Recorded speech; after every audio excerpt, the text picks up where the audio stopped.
prosili, no. Vážení diváci, hra, kterou nyní uvidíte, byla sepsána patrně roku 1621.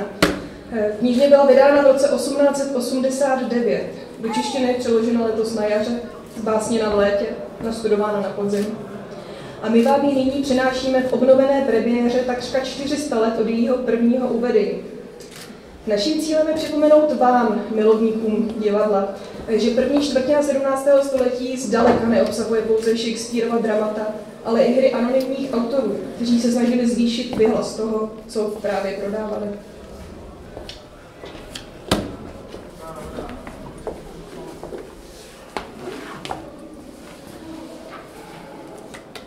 Již slyšeli jsme všichni mnohokrát, však řeknu to klidně i po desáté, že zde, na tomto místě, v 17. roce, vznikla vznešená a ctná instituce. Zde stojí vojenská škola Jana Nasavského, zřízená k prospěchu vlasti národa německého, kde mladí páni a šlechticové učí se k boji věci z brusu nové. Jest prvním bodem této vojenské revoluce, že učíš držet se jak má, palnou zbraň ve své ruce.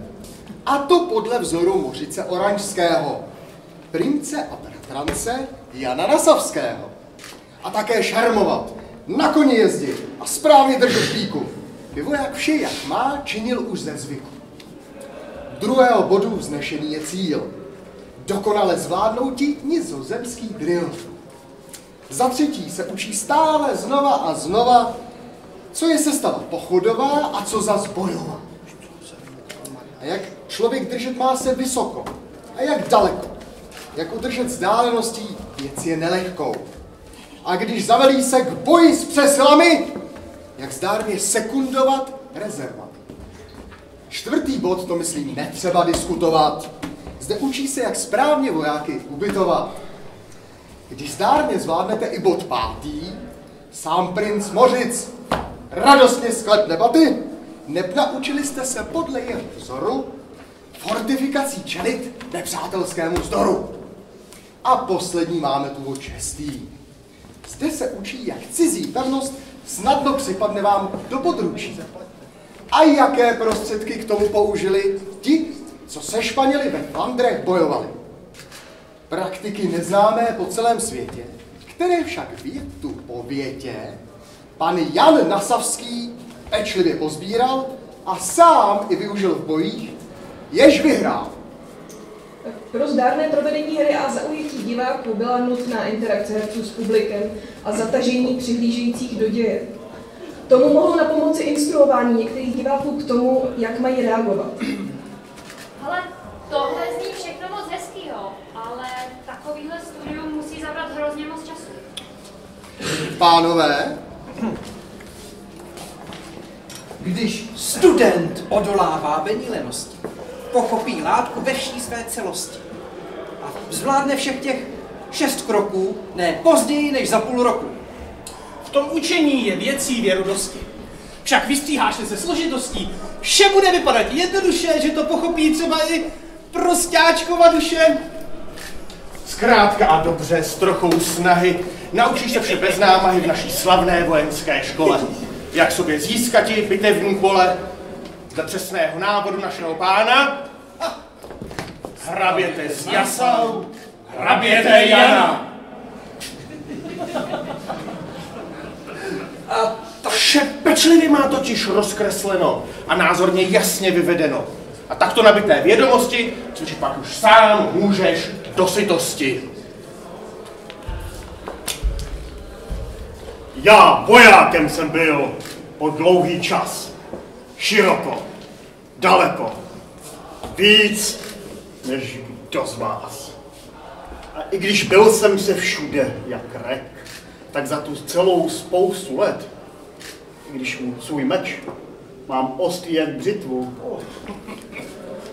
já nevím nic o tom, jak vesti mám bitvu. Jak by mohl člověk z masa a kostí za krátkou chvíli nabít takových vědomostí. Pánové, abych nechtěl urazit vaši pýchu, a tohle je vážně cíl. Postava, která právě vstoupila na scénu, se jmenuje Octeranus. Jedná se o starého Němce, muže, který se obléká po staru a mluví po staru. Je to skutečný válečník, milovník starých vojenských pořádků a taktik velkých nepohyblivých čtverců španělských tercí. V kontrastu ke staromilnému a zároveň také starému Octeranovi můžeme vidět skupinku mladých, nadějných, sympatických a sportovně založených jinochů. Studenti Sígenské vojenské akademie, kteří se ve škole učí moderním taktikám, když se do Španělska, teda do Německa šíří z Nizozemí. Přeskočíme nyní část Octeranova monologu, v němž dává stařec najevo, co si o mládencích myslí.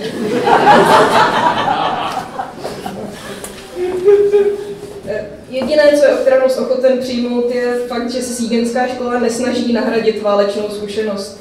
S ničím dalším ale nesouhlasí. Milý pane, tato vojenská škola je určena k tomu, aby se člověk sám připravoval k válce. To jsi mu řekl dobře. Jak se má člověk naučit umění války, když pole bitevní vidí jenom z dálky? To by jako, nevím, třeba chromej začít skákat, pohádko létat, kráva vydákat. Běž.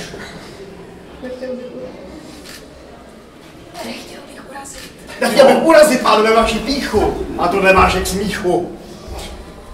Neznámý autor hry si patrně velice dobře uvědomoval, že pouhé diskuze na scéně diváky, jak vidno, příliš nezaujmou a rozhodl se zapojit akčnější dramatické prvky. Octeranus vyzývá studenty, aby předvedli, co umí. Ti se začnou stavět do formace.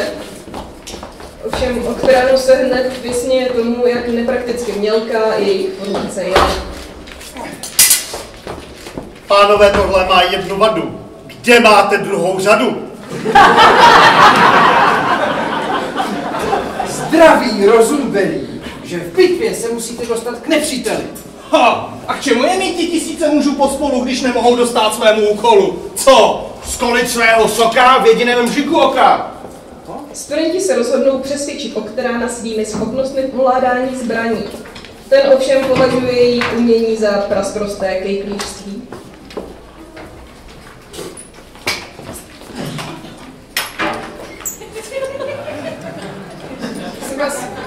Prosím vás bezvolně.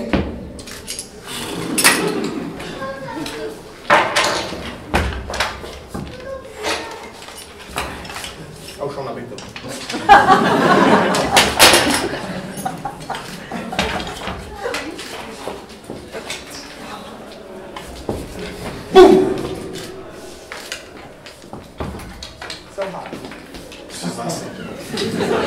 Buď rád, že ti nepoukla prakovnice.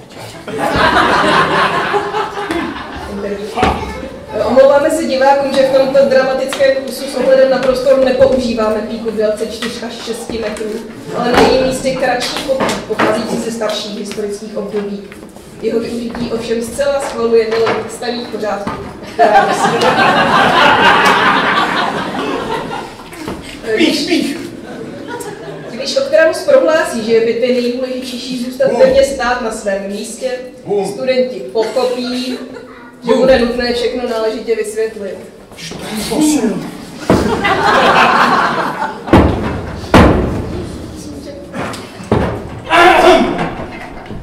Správný voják přes nezajde na oubitě, když bude způsobilý pohybovat se mrštně a hbitě. Čemu jsou ti, co stojí uprostřed houfu, jak ty sloupy? Vždyť stejně spí, nebo chytají je roupy. Zatímco jim bitva zuří před nosem. K čemu, pane, ptám se, mohou být i přínosem? Je lepší, když každý zapojí svou píku, a nejenom ti, co stojí na kraji šiku. A to lze krásně vidět tady a tady. Podívejte, jak najednou krásně rozejdou se řady. A tak v jediném okamžení bitevní situace se rázem změní. A na přání svého velitele pohne se jednotka skvěle a směle. A jak ražte vidět, zde jasné je dost, jak mají vypadat ty vzdálenosti jednotlivých houfů, co vedle sebe stojí. Když řádně připraveni jsou k boji. No, přečti si to. Není jasné, jakým způsobem způsobem herci při dobové reprodukci hry ukazovali divákům obrázkové karty kapesní velikosti. My jsme zvolili jejich zvětšení. Karty, konkrétně specifické karetní hry, se využívaly k výuce vojenského umění již minimálně od poloviny 16. století. Dva hráči si stavili ze svých balíčků bitevní formace a následně spolu svedli bitvu. Tyto karty ovšem bylo možné využít i jako určitých pomůcek ve snaze zapamatovat si jména důstojníků u vašeho vojska. Karel, pokud jste uměli mrtvej. číst a psát. Rudolf. Ahmed, mrtvej. A tohle se vás učí, pánové, v tak mladém věku? Já se od vás krotím svůj hněv, to je k vzteku. Hanba mi vyčítat si budu. Hanba mi vyčítat si budu. Až do skonání světa. Prosím vás, je to Vyčítat starý si budu Němec. až ke skonání světa, jak trávil jsem já svá mladá léta. Studenti jsou potěšeni, že ve svém výkladu uspěli a hrdě se o kterého vyptávají, co o Sígenské akademii soudí nyní. No nyní nám, pane, řekněte, jak si naší školy teď považujete. Prosím, taky dobře. Radostí se mi krátí dech, pomyslím-li na úspěch vaší vznešené instituce. Trochu se mi třesou ruce. Ještě tak úplně nerozumím všem těm technikám, co přišly z Nizozemí. Avšak hluboko ve svém srdci já věřím nové vojenské revoluci.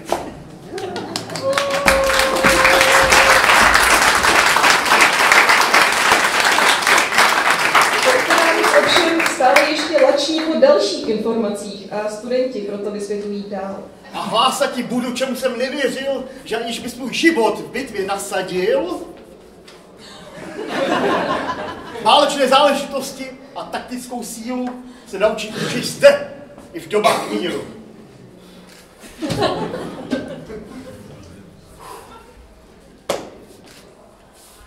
Když velitel, co velitel, když vojsko proti nepříteli v poli stojí a velitel dobře velí a vydá rozkaz před, pak snad není cesty, jak prohrát střet. A stejně jako voják vojákovi v bitvě je druhem, i jednotky si mohou pomoci jedna druhé. Mohou se společně obracet, táhnout a ustupovat a každý dostane příležitost řádně si zabojovat. A když dodržíš přesně podepsané postupy, co ti ten půl rok tloukali do hlavy, pak s pomocí boží vůle nepřítele porazíš, zvítězíš a ovládneš pole. A když jedna jednotka se zvládne bránit, zvládne to i druhá, třetí, no věř, že bude líp. Na vojsko nepřijde nouze a s milostí boží slavit můžeš, když do boje se vloží společně vojsko a pěchota.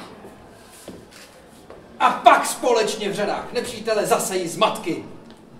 Hlavně, když dělostřelci nemají nedostatky.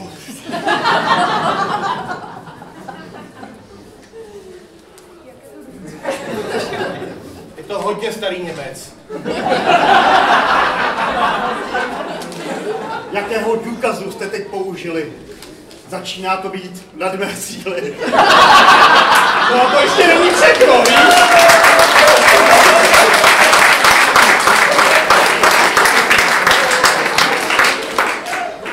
Vybráti to lehké není a nezaslouží si to mé odsouzení. Doktorát už vůbec nepochybuje o tom, že Sígenská vojenská škola je přesně to, po čem celý život toužil a co marně hledal. Studenti ovšem nepolevují a pokračují v přesvědčování přihlížejícího Okterána i diváků. Sami navrhnou výtečnou bastionovou opevňovací linii. To se nám povede bastion, co? Pánové milí, teď už vím, že i tak mladý člověk jako třeba vy o válce může přece vidět víc, než žoldnéř, co strávil v bitvě života polovic. Žáci ještě chvíli Okterána přesvědčují, ale už je jasno. o kterém se rozhodne přihlásit do Siegerské vojenské školy. Vojenská věda tímto slaví vítězství. Gratuluji, máme dalšího kuzena. A ze všech 4 hrdinů stali se mistři řemesla svého. A k tomu je dovedla ctihodná škola Jana Nasavského. Chceš i ty uspět na bitevním poli? Nemeškej a staň se tím, kdo novou alma mater zvolí.